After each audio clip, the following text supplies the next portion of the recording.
I can just find that bobbin I just threw.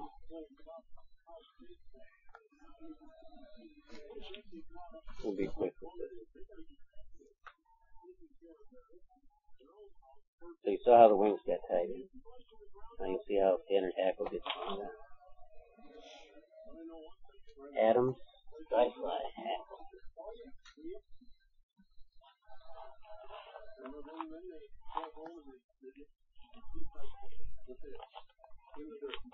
Okay.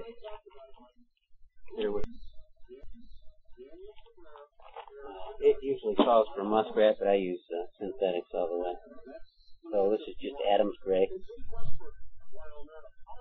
I very rarely use dubbing wax. However, if you were to use dubbing wax, that would certainly be okay with me. You make all different kinds of it. This is the kind I use, Wonder Wax. Can't buy that anymore. Overton's Wonder Wax. Every once in a while I'll lick my fingers though. So once you've been tying for a while, you can grab a larger amount. I don't want to just whip through this and get to the hackle.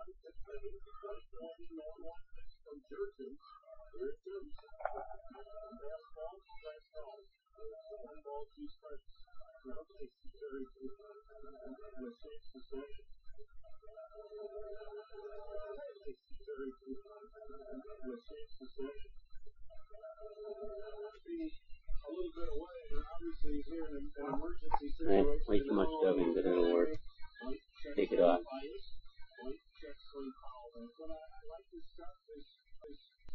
Turn right over the barb. Just thread forward.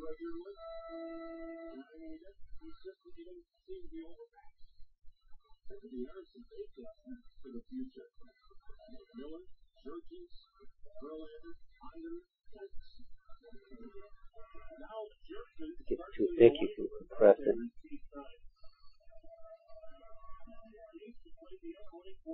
Right? And just to save time, well, I shouldn't, I guess. I'm going to say, you know, Adam requires one grizzly and one Coachman brown.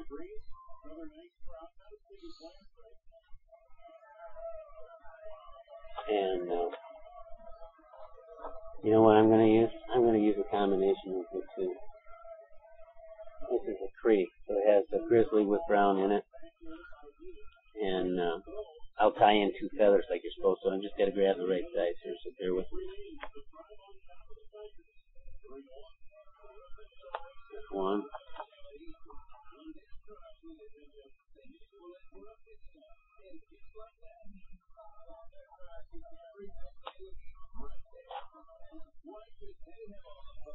There's two. Take your two hackles, put them together. Line the tips up. Come about the halfway point, or where the webbing stops, which is right here. You see that darkness in here, and then it gets real thin right there. So from there up, you're good to go. That's why you only measure a hackle that you're going to use for dry fly at that level or higher. And the hackle has got to be shorter than the wing. That's really the only rule. And you could certainly come up here second. You can tie them in one at a time or two at a time, doesn't matter. Whatever you're comfortable with. I tie my dry fly hackle so that the dull side faces forward and the shiny side is facing towards the back. Tie them in on the near side. Here again I leave a little bit of distance. Don't want those barbules right up tight to the body, and bring the butt forward.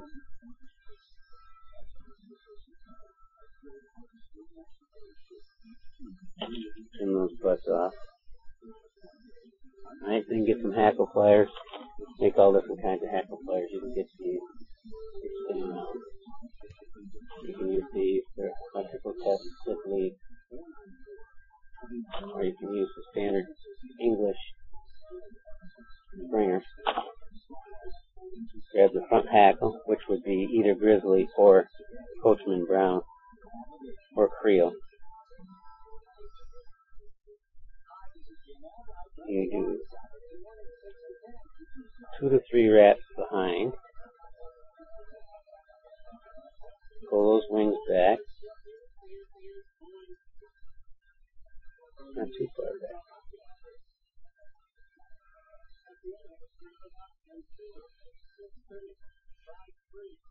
And 2 or 3 reps in front. I think traditionally they talk about 3 reps behind and a couple in front, but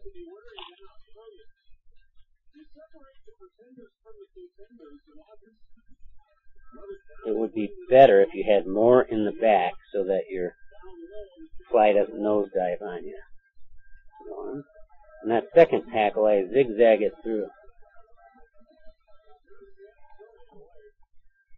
If I can get that close.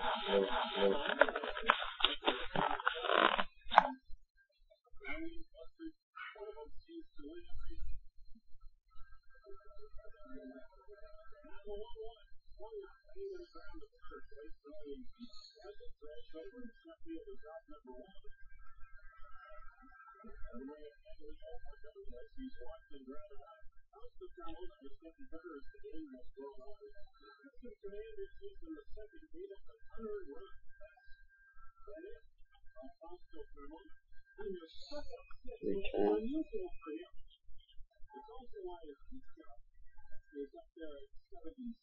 Try not to cut off any of your hackle.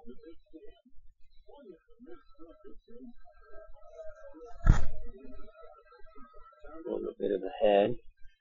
And you can use your really whip finisher. 5 turns. I've just put a little V in the bottom end, that way I don't have to pick up scissors. So when I'm cranking a lot of flies out. Right. So I could have used one more turn of body material right here. You can see there's the wings and there's the general profile. And if it was off at all, you can grab it with your fingers and give it a turn here.